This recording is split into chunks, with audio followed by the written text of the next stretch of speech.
मैं सिर्फ इतना कह रहा हूं सुधांशु जी, भाटी जी आ रहा हूं, कुलदीप जी आ रहा हूं, एक एक करके।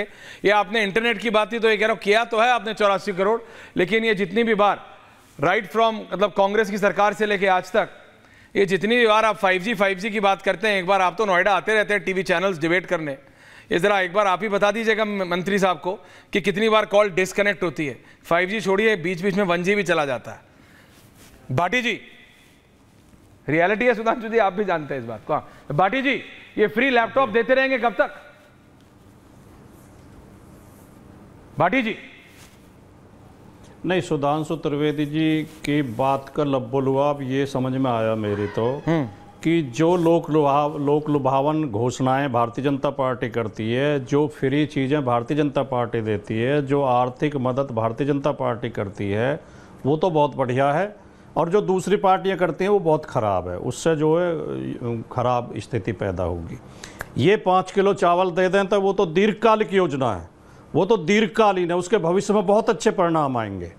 ये एक खाली सिलेंडर दे दें केवल कुछ लोगों को और वो फिर भरने की स्थिति भी उनकी ना हो, तो वो तो दीर्घकालिक योजना है।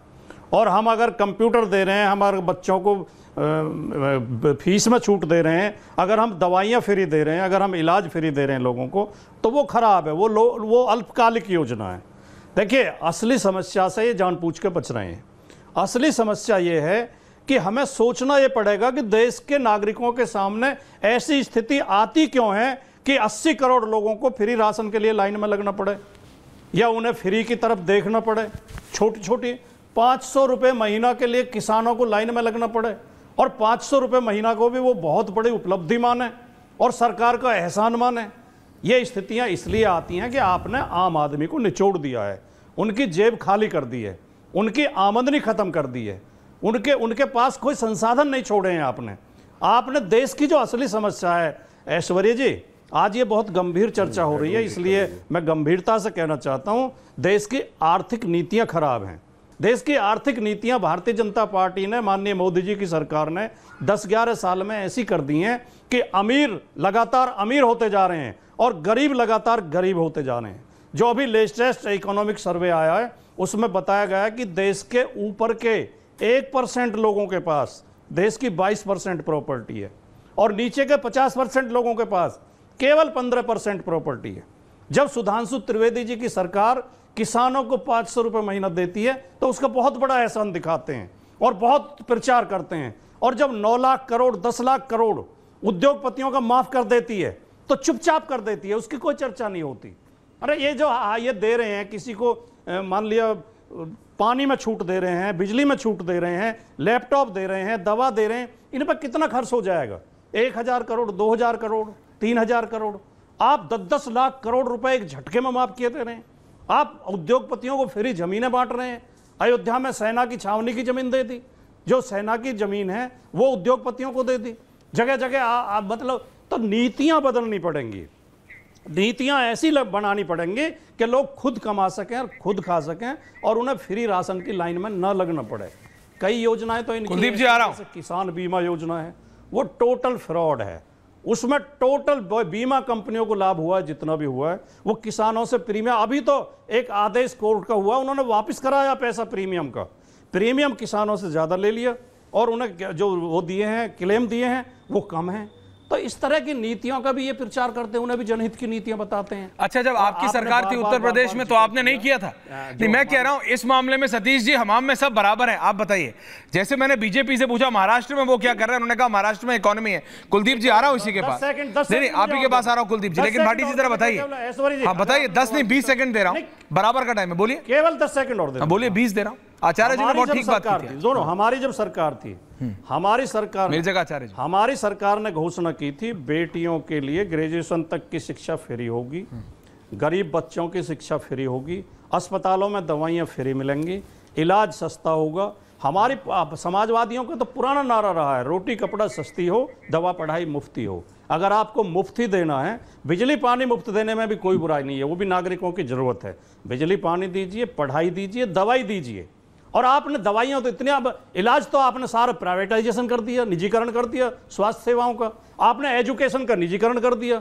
प्राइवेट यूनिवर्सिटियां दिन पर दिन सरकारी विद्यालयों को आप बर्बाद कर रहे हैं। सरकारी स्कूलों में पढ़ाई नहीं है, टीचर नहीं है। कुलदीप कुमार जी, कुलदीप जी, 24 घंटे बिजली गरीबों को फ्री देंगे आप, हर व्यक्ति के लिए फ्री इलाज, फ्री पानी की बात थी, आप फ्री शराब भी इसमें लिख सकते थे। बहरहाल आप फ्री इलाज दे पा रहे हैं क्या कुलदीप कुमार जी? सिर्फ पूछ रहा हूं, आप फ्री इलाज हर व्यक्ति को दे पा रहे हैं क्या कुलदीप जी?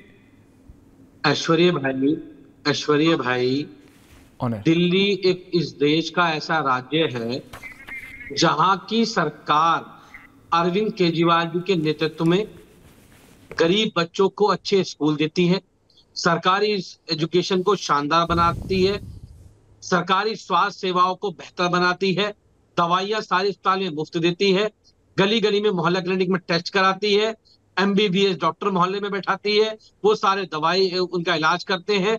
दिल्ली के अंदर महिलाओं को, दिल्ली की आधी आबादी महिलाओं को DTC बस में किराया फ्री मिलता है, बुजुर्गों को तीर्थ यात्रा मुफ्त। सतीश जी, कुलदीप जी, मैं आपके पास एग्जैक्टली 20 सेकंड में आ रहा हूं, मेरा कैमरा आपके साथ है, मैं वो स्विच कर रहा हूं और फिर आ रहा हूं आपके पास, मेरा कैमरा आपके बगल में है।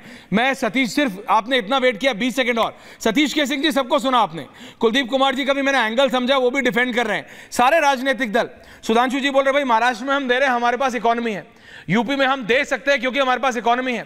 समाजवादी पार्टी बोलेगी भाई हम भी दे सकते हैं, केजरीवाल बोलेंगे हम दे सकते हैं, हम पंजाब में, हमें मत बताओ। जनता को आदत डाली जा रही है। प्रधानमंत्री ने एक लंबी लाइन खींची थी, प्रधानमंत्री ने एक हाई मॉरल ग्राउंड लिया था, लेकिन at the end of the day Maharashtra में जैसे थोड़ा बहुत डगमगाया, सब वहीं पे आ गए, ये भी फ्री, वो भी फ्री, और ये भी फ्री और वो भी फ्री। सतीश जी,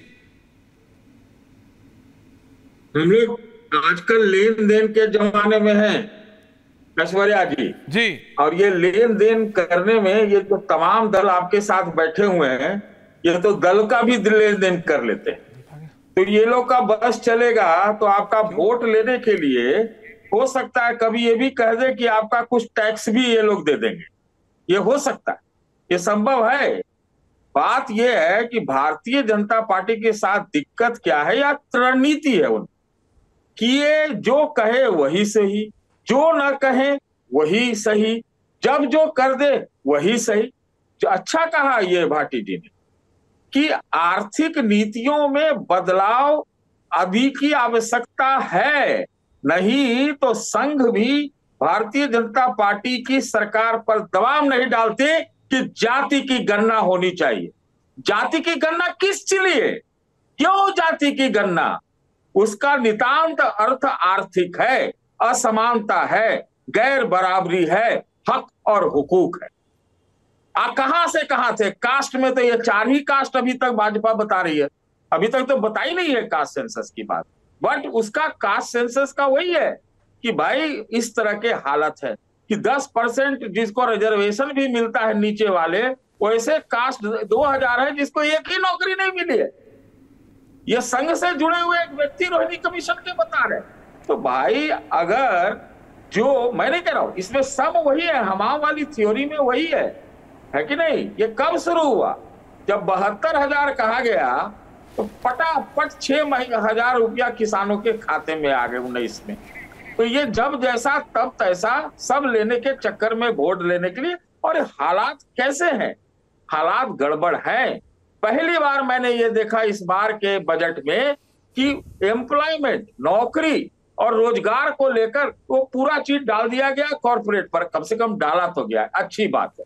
तो अभी हमको लगता है कि भारतीय जनता पार्टी चूंकि वो सत्ता में है, तो अभी वो रियलिटी चेक, एक्सरे और गामा रे से गुजर रही है। बहुत चीज ये बदल रहे हैं, क्योंकि हालात जो है वही 85 को क्या कहते हैं राशन देना पड़ रहा है।